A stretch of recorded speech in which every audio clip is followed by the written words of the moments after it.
Baik mitra-mitraku dimanapun Anda berada, sekarang saya bersama Mas Dimas di daerah Pacitan, ketemu dengan seorang petani yang luar biasa, seorang ketemu dengan ketua kabupaten yang luar biasa, dan hari ini saya ingin bincang-bincang dengan beliau, karena waktu itu ceritanya adalah tentang mina padi, tapi sekarang hanya padinya, kenapa minanya nggak ada, tapi kita ikuti cerita yang berikut ini. Selamat pagi Pak Witono. Selamat pagi Pak Haji. Ye, apa kabar? Alhamdulillah sehat. Sehat ya? Semangat. Semangat, oke. Bu, apa kabar? Oh, nggak usah grogi Bu. Ini ada ibunya di sini, ada mitra-mitra juga yang ada di sini. Ya, program dadakan teman-teman semua karena memang ada rencana untuk kita meliput mina padi tadi. Nah, Pak Witono, ini pengen tahu saya nih, ini luasnya berapa Pak? Yang punya Bapak ini? Sekitar 1/5 hektar atau 2000 meter persegi. 2000 meter persegi. Varietasnya? Ada 2 varietas. Yang varietas 1 yaitu padi hibrida Mapan P5. Dan varietas kedua padi Logawa. Logawa. Oh, jadi ada Logawa, ada hibrida Mapan 5. Ya. Ya. Kemudian ini Pak, ini Bapak ceritanya gimana Pak? Mungkin Bapak bisa ceritakan ke teman-teman kita. Kok ada katanya ada perbedaan dengan tetangga dan sebagainya, gimana ceritanya Pak? Monggo Pak, silakan. Makasih Pak Adi. Ini sebenarnya tanam di awal tahun ini, yaitu di tanggal 1 Januari, karena yang saya ingat waktu itu adalah tahun baru. Nah, saya adalah petani yang tanam terakhir kali, yang paling akhir dibandingkan dengan teman-teman petani yang lain. Oh, selisih berapa itu kira-kira? Selisih ada yang 1 minggu, ada yang 2 minggu. Oh gitu. Nah, bisa dilihat sekarang hasilnya ya seperti ini. Bahkan lebih perkembangannya lebih tua dari yang tanam terlebih dahulu. Oh, jadi lebih cepat ya dibanding yang tanam sebelumnya. Oke. Dan pembanding di sekitar juga ada yang memakai pupuk kimia, ada juga yang semi organik, tapi kalau ini full organik, aplikasi NASA. Oke. Kemudian yang tidak pakai organik itu tanamnya gimana Pak? Kalau yang di sini katanya satu lubang, satu beberapa, jadi berapa tadi kira-kira ya? 30-an ya? Ini sistem tanamnya jejer legowo 2-1 dengan bibit satu bibit per lubang tanam. Dan sekarang bisa dilihat, disaksikan bahwa satu rumpun sekarang ada yang sampai 30 anakan aktif. Anakan. Nah, sementara yang nggak pakai itu Pak, yang di sekitar Bapak itu yang contohnya tadi di belakang tadi? Ya, pembanding yang dengan varietas yang sama, yang di seberang jalan sana, itu dengan pola tanam acak, dengan jarak tanam yang tidak beraturan, ada yang per lubang itu 2, ada yang 3, ada yang 4, ada 5. Tapi anakan sekarang ini yang aktif maksimal 25, ada yang 20, ada yang 15, ada yang 10. Begitu, jadi ada perbedaan dari kecepatan pertumbuhan dan jumlah anakan ya Pak ya. Betul. Ada yang bisa diceritakan lagi Pak yang kelebihan yang lain? Ya, saya meyakini bahwa itu pengaruh perlakuan organik terhadap lahan saya Pak, karena ini sudah sekitar 4 tahun tanpa pupuk kimia, tanpa pestisida kimia, dan karena kebetulan istri saya sebagai mitra NASA, akhirnya saya penasaran ingin mencoba produk NASA di lahan padi yang selama ini sudah organik. Ternyata yang bisa disaksikan seperti ini hasilnya. Nyun pangapunten kalau saya membandingkan antara NASA dengan produk yang lain, karena sebagai ketua Gapotan saya punya tanggung jawab moral mengedukasi terhadap anggota saya di desa bahwa tidak sekedar produknya yang kami promosikan, tapi mempromosikan atau mengedukasi bahwa dengan organik kita bisa panen bagus. Oh, begitu Tanpa ya. harus memakai kimia, kita bisa makan beras yang enak dan sehat. Wih, Saya iya. pengennya seperti itu, hanya sederhana, Pak. Nggih, nggih. Karena sumber daya alam dan manusia di sini sangat mendukung untuk go organik. Mm-mm. Saya punya tanggung jawab moral untuk mengedukasi bahwa dengan organik, dengan memanfaatkan yang ada, kita bisa panen. Apalagi ditunjang dengan produk NASA yang menurut saya ya hasilnya bisa disaksikan bersama. Mm-mm.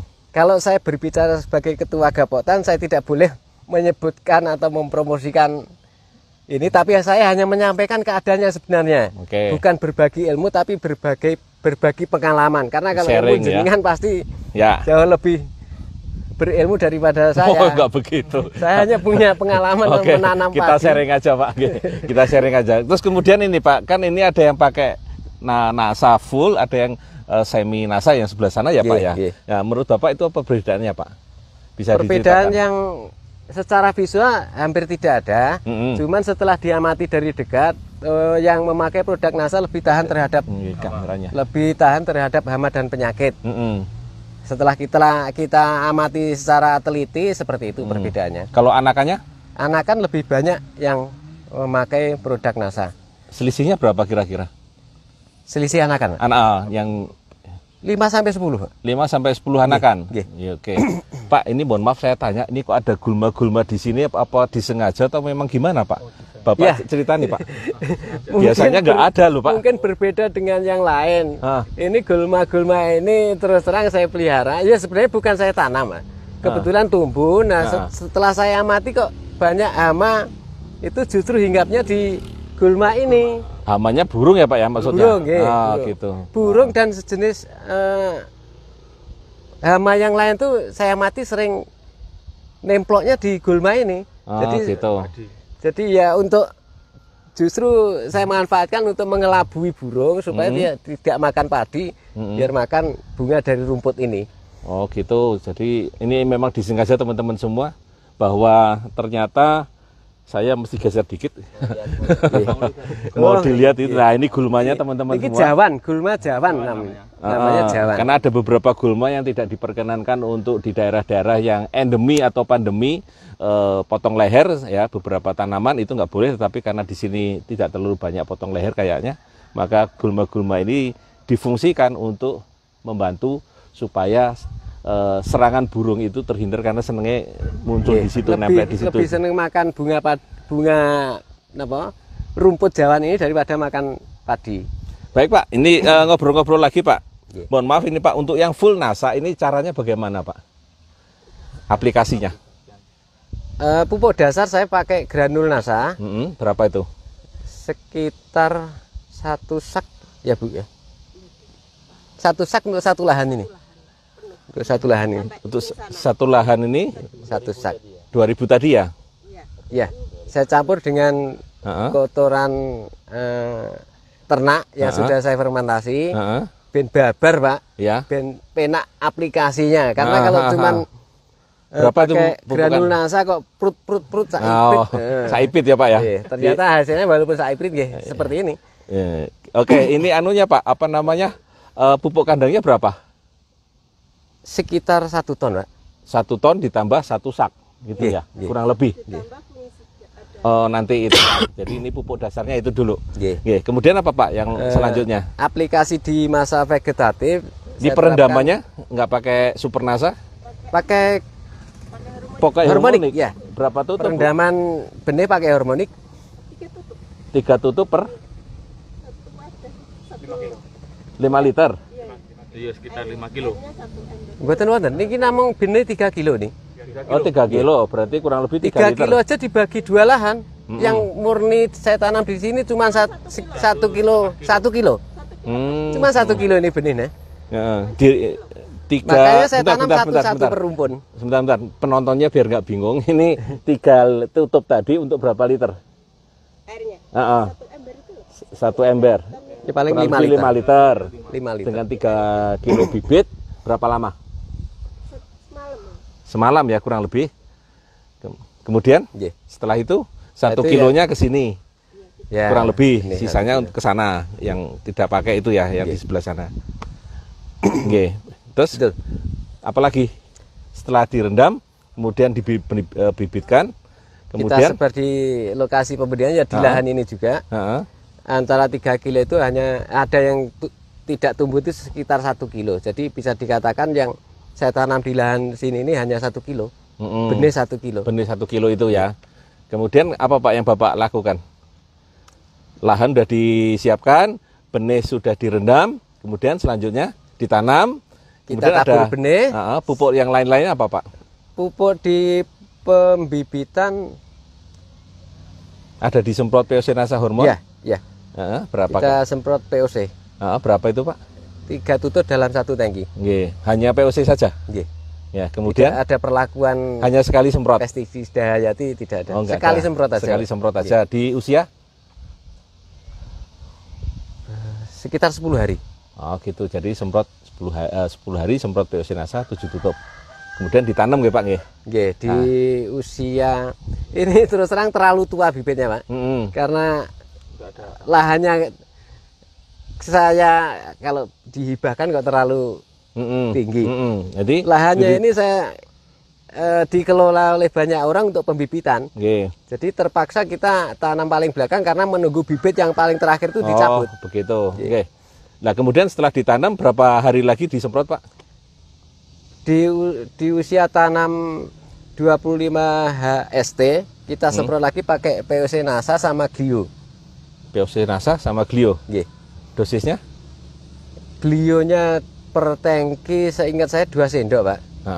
Terus POC-nya 3 tutup. 3 tutup POC nggak pakai hormonik? Oke, oke. Sama hormonik. Pakai hormonik. Berapa tutup? Hormonik, Glio sama POC. Hormoniknya kalau nggak salah seingat saya itu 2 tutup.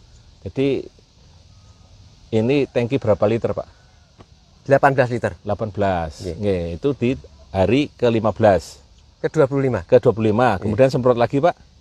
Setelah saya mendapatkan ilmu dari Pak Adi waktu di Madiun, itu saya sharing karo kalian jenengan toh waktu niku. Dianjurkan untuk disemprot BVR sama di HST ke-40 kita semprot BVR sama apa tuh ya? POC lagi. Dosisnya? Sama, Pak. Masih sama. Berapa tuh tadi? 2 sendok BVR. Terus hormoniknya 2 tutup, POC-nya 3 tutup. Ya, kemudian Dan yang terakhir, aplikasi terakhir di masa generatif, saya lupa berapa hari setelah tanam, tapi sekitar 10 hari yang lalu, Pak. Itu saya semprot PWR. power. Ya, Oh, power. ya. Dikasih berapa, Pak?